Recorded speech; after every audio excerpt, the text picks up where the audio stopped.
Headwaters is brought to you by the Glacier National Park Conservancy.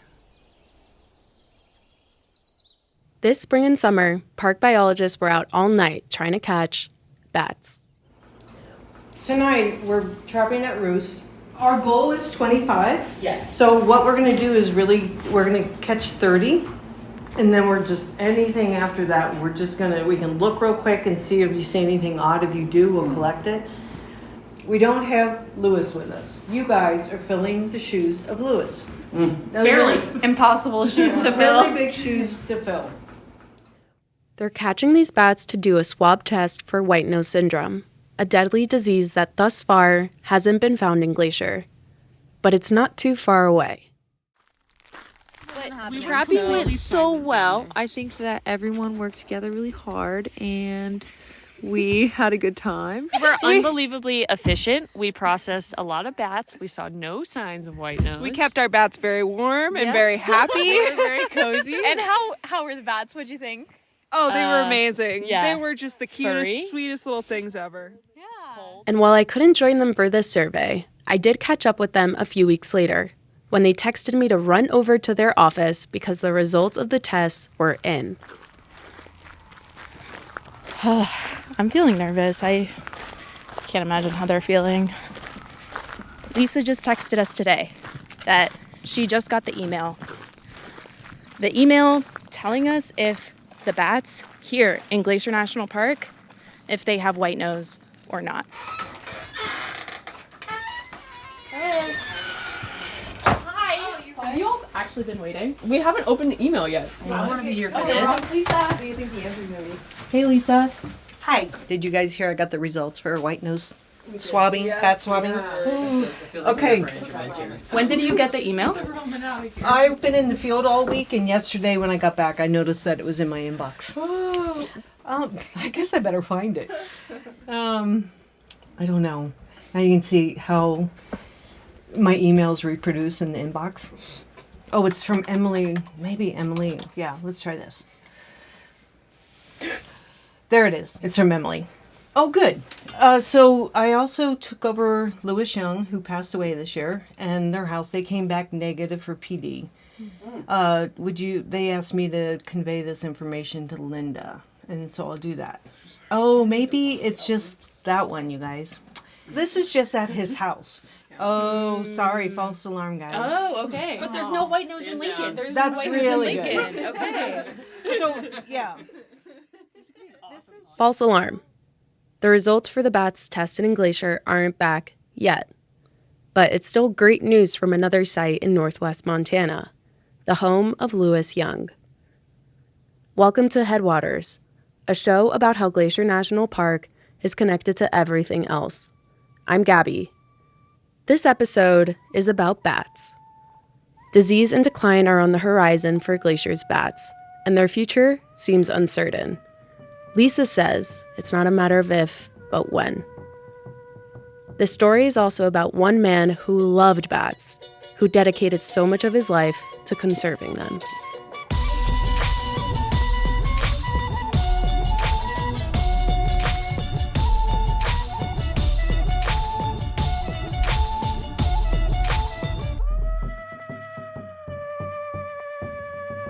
Act 1, Dusk. Glacier's wildlife team hosts an event called Going Bate every summer. The public comes and gets to see bats up close. As the sun sets, they welcome the attendees and give us all a short introduction. Their enthusiasm spreads throughout the entire crowd. The main focus is just to give people a chance to see bats up close and learn about the amazing role they play in our ecosystems and some of the risks and threats they face and what people can do to help bats. And there's an old saying that you kill what you fear and you fear what you don't understand. So we take this as an opportunity to help people understand bats. That's Lisa Bate. She's a wildlife biologist with a seemingly inexhaustible supply of energy. She's in perpetual motion, and her staff, who are half her age, have trouble keeping up with her. She studies the park's birds, and if those 250-plus species weren't enough to keep track of, She added 10 species of bats to that list as well.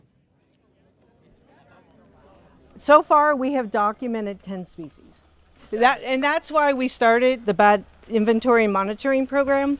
I came to the park in 2009, and I've always loved bats. I was the nerdy little kid in the meadow, putting rocks in socks and throwing them up in the air and watching the bats come after them. I never really understood why. I thought they liked them because they were white socks. But, I didn't know about echolocation back then. But I feel like bats get a bad rap.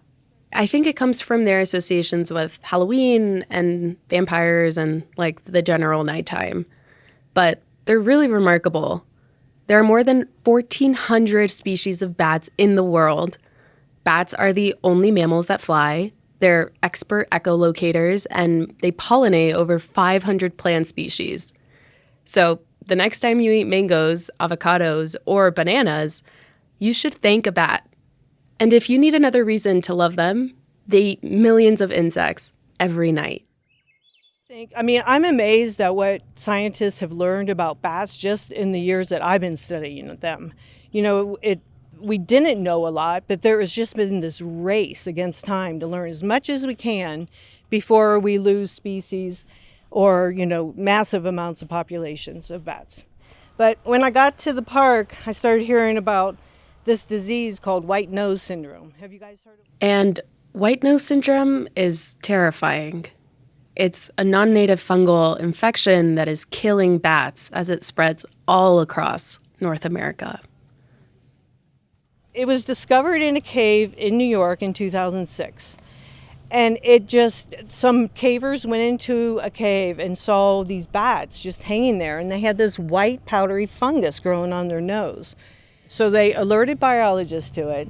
Biologists started going in the caves and saying, oh yeah, something's really wrong here. This fungus loves cold, dark, and damp places, so it infects bats while they're hibernating over the winter, often in caves when they're all together. Lisa likes to say that a big brown bat, for example, needs the equivalent amount of fat of 1 pat of butter to make it through to spring. But when that fungus infects a bat, it makes them restless and active, burning that fat that it needs to survive the winter. This can mean starvation. And anytime a bat arouses from hibernation, they are using critical calories to get them through the winter. Think of that little pat of butter. How long would a pat of butter last us? Not very long. The white nose syndrome response team has a map that shows how the fungus has spread since 2006. In 2010, it reached Missouri. In 2017, it reached Texas. And in 2020, it reached Montana. And where white nose has spread, bat populations have been decimated. At some sites, it's killed between 90 and 100% of the population. And even though it's not in the park yet, we know it's coming. We really knew nothing. No formal surveys had ever been conducted. We had visuals of 4 species and acoustic recordings of 2 others. And of those 4 visuals, 1 bat, the big brown bat, was roadkill. So that was our database. And I was like, oh my gosh. So I started collaborating with the biologists in Waterton. In stepped the Glacier National Park Conservancy, and they funded the first bat inventories here in the park. And that was in 2011. But Lisa couldn't do all of this on her own. The Conservancy support was critical, and so were the contributions of other scientists, including Lewis Young. I took over the program, and then with volunteers, mainly Lewis Young, he's a retired Forest Service biologist, and he has been such an integral part of Glacier's bat inventory and monitoring program, and I'd really like to honor him tonight. We lost him in April, very unexpectedly, but without him, there'd be half of the bat program here at the park. And then Leah Breidinger, she stepped in and started helping. Lewis taught you a lot, I know, too. And Gaby, you learned from Lewis. So a lot of us have really grown under the teachings of Lewis. So, we're all just trying to fill his shoes, which are huge shoes to fill. Lewis loved bats. He worked with a lot of animals in a long career as a wildlife biologist. But He called bats the underdog of mammals, and he always rooted for the underdog. I remember meeting him last year at Going Batty. That year, and every time he trapped bats, actually, he wore a certain accessory. Usually when we were here, he would do the fun fact part and wear his big bat hat. He had like these hats that are fuzzy black bats with wings out the sides and then little eyeballs. It's like he was a giant bat. Yeah. It's like he wanted the bats to feel at home in his presence. And he welcomed them into his yard as well, which he basically turned into a bat sanctuary. So Lewis, he was the bat house expert here in Montana. When I was a student at the University of Florida, I would often bike by a section of campus where the air was particularly pungent. There are 3 bat houses, each a little bit bigger than the size of a dorm room, mounted on poles 20 feet above the ground. Together, they house almost 500,000 bats. These are way bigger than a backyard bat house, but they all provide bats with safe places to live. With their natural habitats in decline, setting up a secure and consistent home for them is an act of kindness, of love. I love going to his house. He had what I called a bat house garden. It's funny, one of my texts I said that to, and she went looking for flowers. I'm like, no, he just had 3 massive bat houses up on posts, 20 feet up. Decades ago, he and his wife Linda built a small bat house in their backyard, but they quickly realized it wasn't enough. So soon after, they added a medium-sized one, then a double, then the condo went up. Lewis suspected that there were about 1,200 bats living in their yard, and Linda joked that her neighbors, blissfully unaware of these extra residents, never had a mosquito problem. How many ways do you show those you love that you care about them?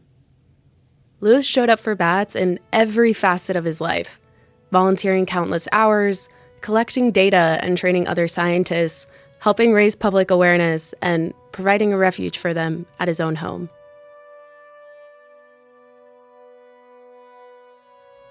Act 2, Dark.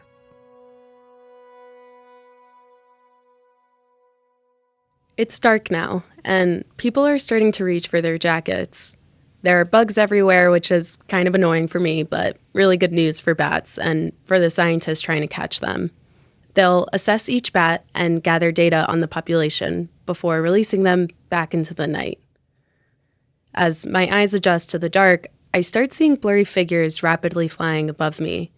I'm torn between wonder and worry for their fate. In a good net. What's a good spot? What defines a good spot? A place that bats would be flying to forage on insects or to get a drink of water. That's Gaby Eden. She works with Lisa on the wildlife team. They use something called a mist net to catch bats because the nets are so fine that they're basically impossible to see, especially in the dark. So sometimes we look for places in the trees where there's openings, and then on water we just kind of think of where they might be flying out from the woods to forage over the water here. So this net is set up under this bridge. Has it been successful in the past? Yeah, I think that's why we did it. Okay, Yeah. cool. They're hung in strategic places where bats might be flying, so in the forest or under the bridge where the smooth water of McDonald Creek slips by. We just saw our first bat of the night here at the bridge. Yee! And they've been seeing bats up there in the forest longer. So now I'm walking over with Lisa over to their truck, and they have all of these tools and equipment ready because it's time to process the bats. Try to process them as soon as possible. Okay. The wildlife team keeps the bats in little cloth bags where they really seem content. If it's a cold night, Lisa will tuck the baggies inside the top of her waders to keep the bats warm. In processing them, the team will measure their wings, calculate their weight, determine their sex, and so much more. All of this information helps clue them in to what species it is. So the first thing we do is weight, right, Lisa? Yeah. So we'll put it on the scale in the bag and zero it. Then we'll take the bat out. There's our little bat. Oh, it's so cute. This is my favorite part of the night, and I suspect it's everyone else's too. Lisa dims her headlamp and inspects each bat carefully. They're adorable in an ugly cute kind of way. They have shiny, soft-looking brown fur with leathery wings and little wrinkly noses like a pug. Someone on the internet called them sky puppies. Do you hear that sound? Thanks for letting us know. Okay, 7.8 grams. 7.8? Yeah. What happened? Oh, they're swarming. Oh, because it's emitting distress calls. Yeah. Sorry, little guy. Watching them feels like opening a doorway into a world I so rarely see. Everything that goes on while I sleep each night. To have up close what is normally a shadow flitting by is to see a sliver of darkness in light. This little creature has such a different experience on this earth than my own, hunting by echolocation and thriving in the pitch dark, where I am helpless. I'm sure it's a female, but... I think it is a female. It's like... Female? Female. Hi. That's okay. Then we're going to check for reproductive status. See if she's pregnant. I doubt she's pregnant. So Most of the bats should have pups by now. And you palpate the abdomen.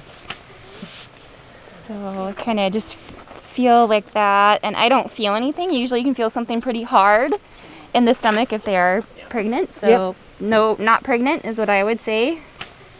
At Going Bate last year, I watched as Lewis processed one of the bats. He gently but quickly assessed the bat, but something seemed different. They released it, and he kept reviewing the measurements he'd taken.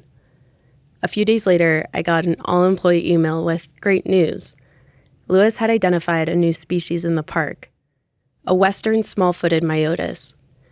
Even knowing the inevitable future of these bats, he was still working so hard to study and protect them. And then look at the nipples. Then we can tell, and this is one of the hardest things on earth to do, to find the nipples on a bat. But we can tell, if you can see the nipple, we know she has given birth at least once. A young female that has never given birth, you really can't even find the nipple. And then you look for the hair around the nipple, and you can even squeeze the nipple to see if they're still lactating.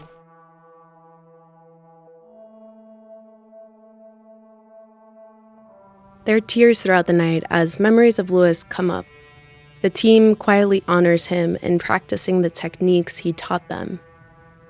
His expertise and enthusiasm are missed, and so is his kindness.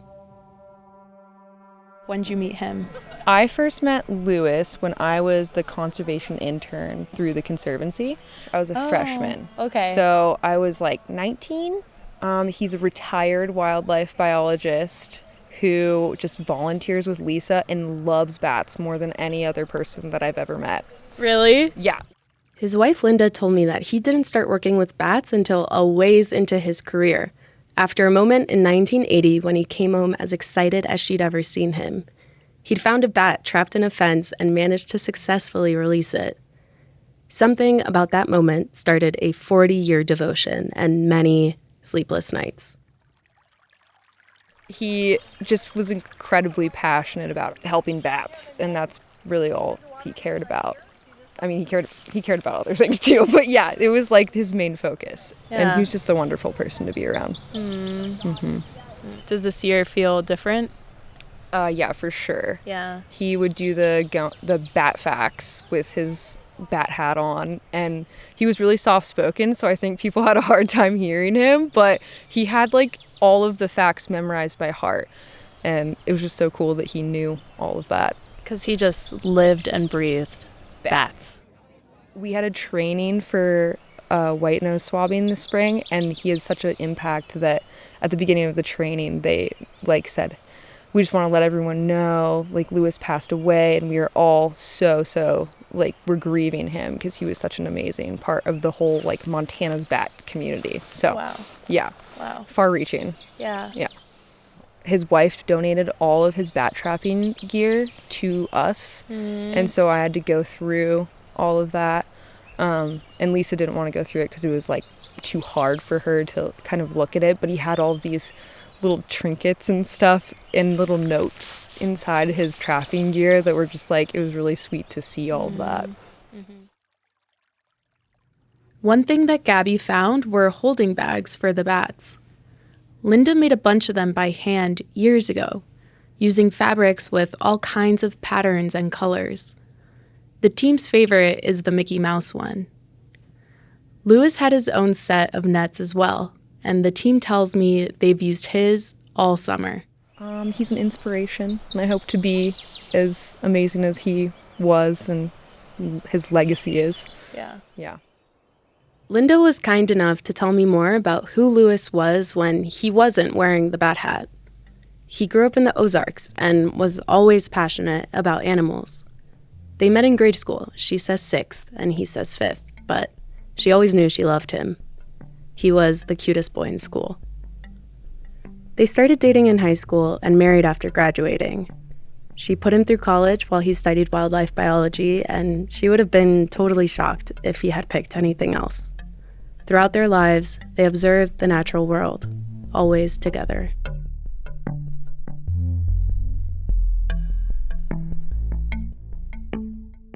Mites and insects, parasites. And I did see one mite. I'm not finding the nipples, Lisa.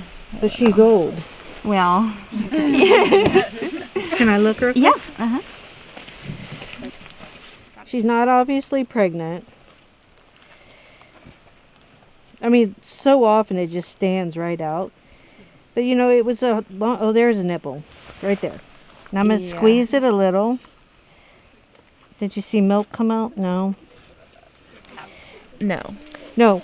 Okay, so she has given It's birth. the tiniest thing. That was really hard to find, but she obviously hasn't given birth this year. They don't seem to love being handled, and they make chirping sounds and try to nibble Lisa's gloved hands.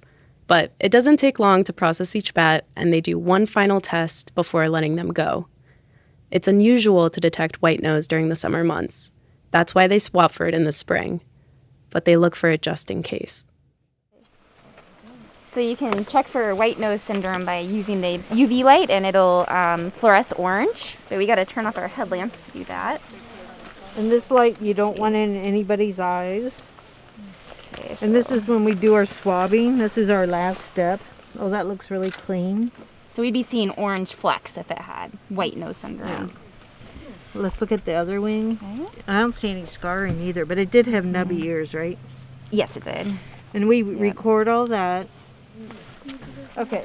It's always great when you don't find it. For a few moments, it's quiet, and everyone holds their breath while they wait to find out. This bat doesn't seem to have it yet, but I try not to think about what could happen this winter, or to the 1,200 bats that live in Lewis's backyard. Will those houses be empty someday? Are they safe? Okay. Yeah, you want to release her? Lisa and I turn off our headlamps and walk to the edge of the forest to release the bat.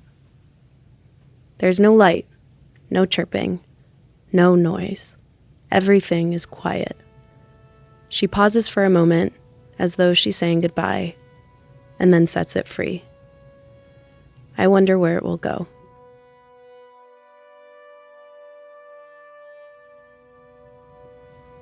Act 3, Dawn.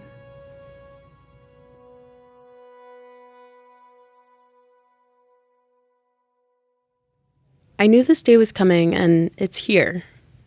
It's a cool, clear morning, and I soak in the warm sunlight peeking over the ridge as I walk over to meet the wildlife team. We're about to find out the news we've been waiting for. So I'm walking over to Lisa's office because she messaged me that she finally got the real email. Are you feeling nervous now that You're here. know that this is, now that we're here and this is happening? I always get nervous. Okay. This is from the National Wildlife Health Center. Okay. And this is where we sent our swab test to. Okay. And these are our results to find out. And So this was from the swabs that you collected just earlier this spring? Yeah, on the east side. And so right before, what do you think is waiting for you inside of this email? I think it's going to be negative. And the reason why is because I have not received any phone calls. I see Lewis's legacy everywhere as I look around at the team. Their courage and dedication in the face of everything that is to come. Their hope for the future and their love and commitment to these sky puppies. Lewis's passion was contagious. Linda tells me that he loved working with Lisa and mentoring the young wildlife technicians. That was the best part. Oh, look it. Great news. Thanks for all you do for that. Yay! That's really good. Oh, wow. Yeah. So we can look. Lisa's teary-eyed, and so am I. I think of Lewis, and I'm comforted that this news would have brought him joy. Yeah, this is great news for Glacier. So why is this good news if it sort of feels inevitable? Our hope is that our North American bats build natural immunity against white nose syndrome. So the more time we have here in Glacier without the disease here, maybe some of those bats are developing immunity. Even in some of the areas that were hit the hardest by white nose, scientists are now finding that bat populations are slowly, ever so slowly, starting to come back. So we're just watching and waiting and hoping for the best for these little guys. Linda tells me that she still loves watching the bats emerge from the houses in her backyard. I like to think they remind her of Lewis.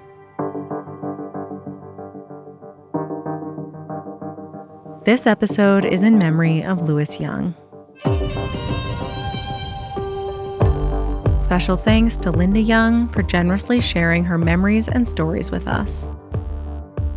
Headwaters is a production of Glacier National Park and is supported by the Glacier National Park Conservancy. We could not make this show without them. You can learn more about what they do at glacier.org. Headwaters is made possible with help from Lacy, Kowalski, Melissa Slottick, and so many people throughout the Glacier community, especially the natural and cultural resource teams. We're grateful for all of you.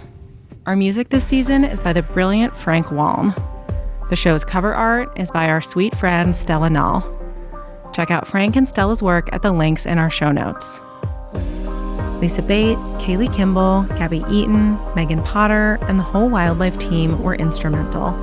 And many thanks to the very batty Sarah Galke for answering all of our bat questions and for encouraging us to tell this story.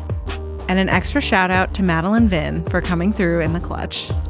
Besides sharing this episode with a friend who might appreciate it, you can help us out by leaving us a rating and review in your podcast app. Thanks for listening. This is definitely worth staying up late for. Yeah. Oh my goodness, this is amazing. This is the best moment of my life. I'm in love. I'm gonna cry.